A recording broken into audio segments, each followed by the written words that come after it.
What's going on, everyone? Jeremy here from the Quartering, and some interesting revelations coming out of the journalism space over the week, and specifically Friday, having a lot of kind of their plans revealed, their two-faced, their duplicitousness put on a pedestal for the entire world to see, and you absolutely love to see that.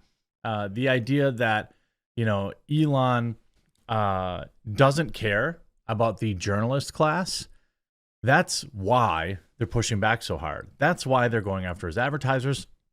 That's why they're pretending that free speech is going to harm, the literally cost people their lives, things of that nature.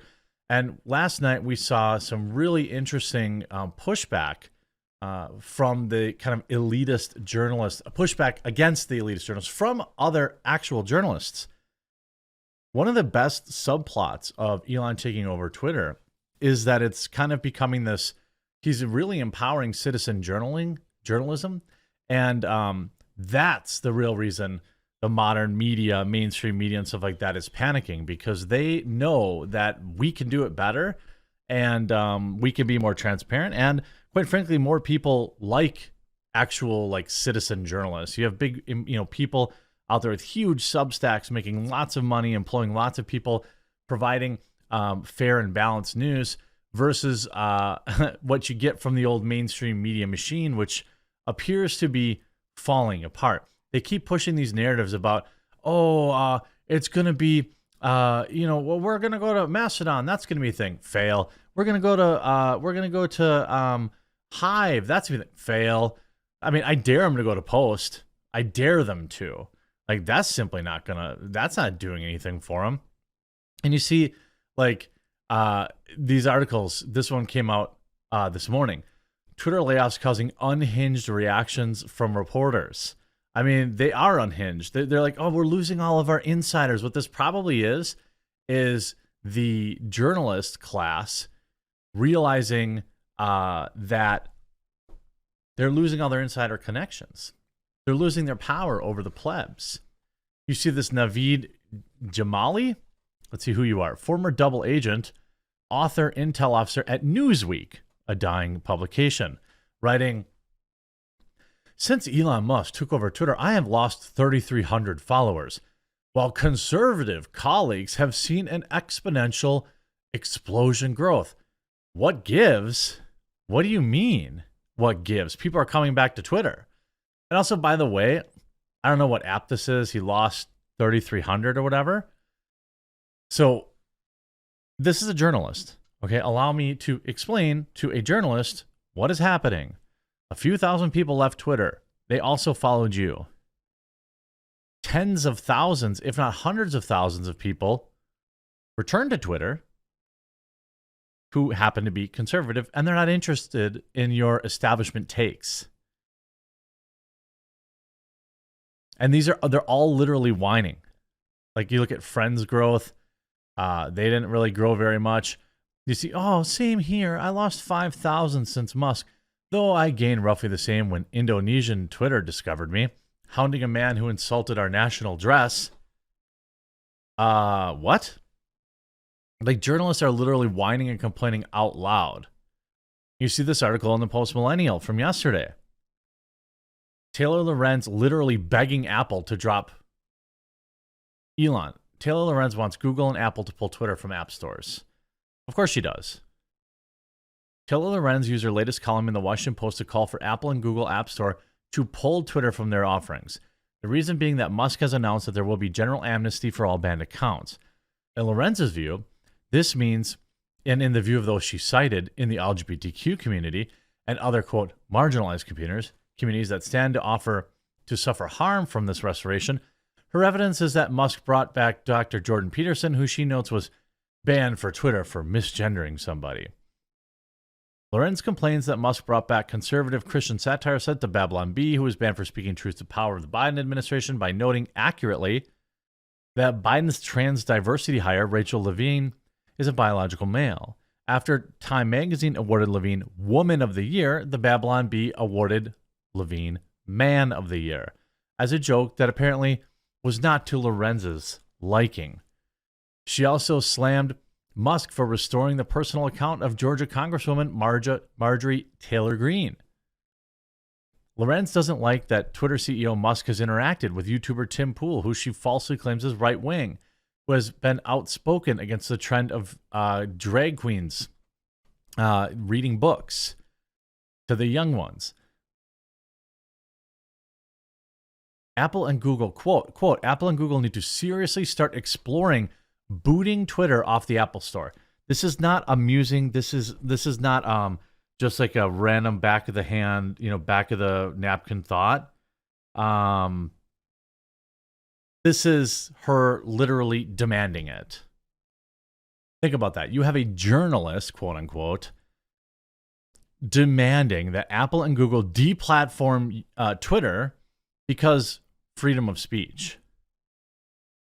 Oh, this is what Caraballo told Lorenz. Sorry. What Musk is doing is existentially dangerous. Again, I don't believe so. You also see Greenwald crushes Taylor Lorenz for, quote, asylum-worthy babbling about Musk's plans. This article here, Glenn Greenwald crushes Taylor Lorenz's for asylum-worthy babbling about Musk's Twitter plans. The Intercept co-founder and independent journalist Glenn Greenwald ripped into Washington Post tech reporter for a recent article claiming that Elon Musk's reinstatement of banned Twitter accounts will turn the platform into a free-for-all hexscape. Greenwald criticized Lorenz's reporting, accusing her of finding 3 or 4 people more neurotic, clearly unstable, and censorship-happy than she to trash Twitter and their now new owner. On Thanksgiving, Lorenz published a piece titled Opening the Gates of Heck. Musk says he will revive banned accounts.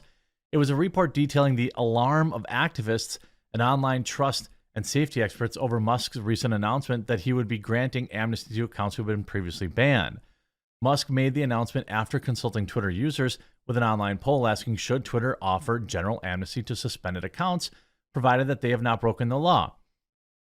On Twitter, Greenwald bashed Lorenz and other outlets for doing similar reporting.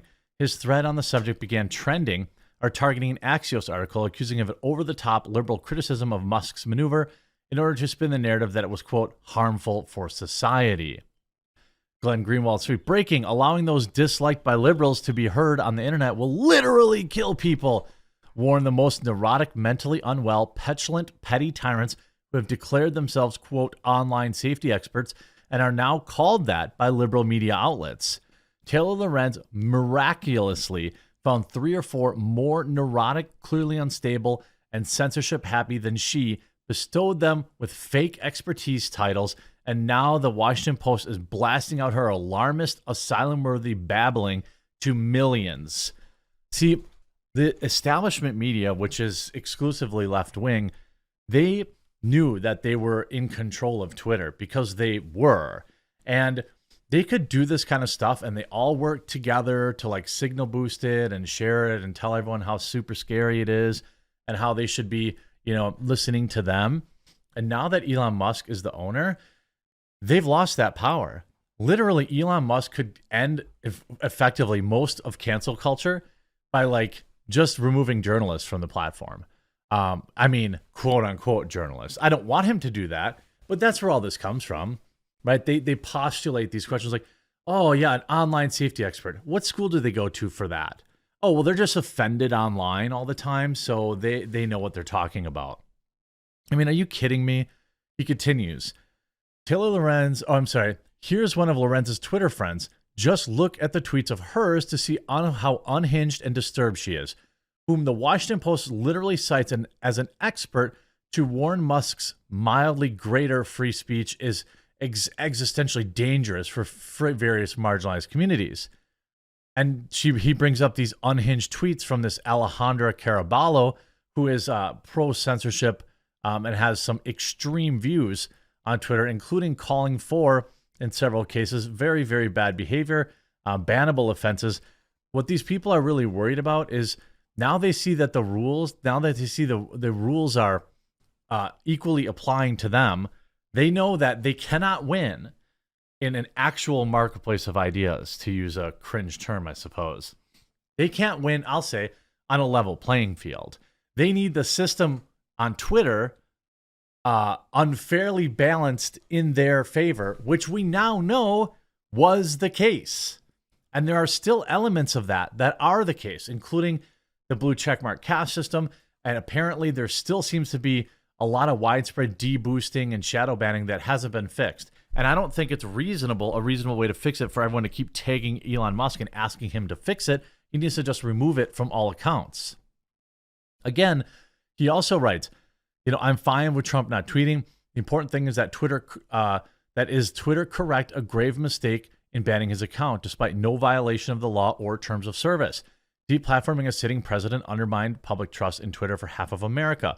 As a reminder, I was a significant supporter of the Obama-Biden presidency and reluctantly voted for Biden over Trump. But freedom of speech is the bedrock of a strong democracy and must take precedence. My preference for the 2024 presidency is someone sensible and centrist. I had hoped that would be the case with the Biden administration, but have been disappointed so far.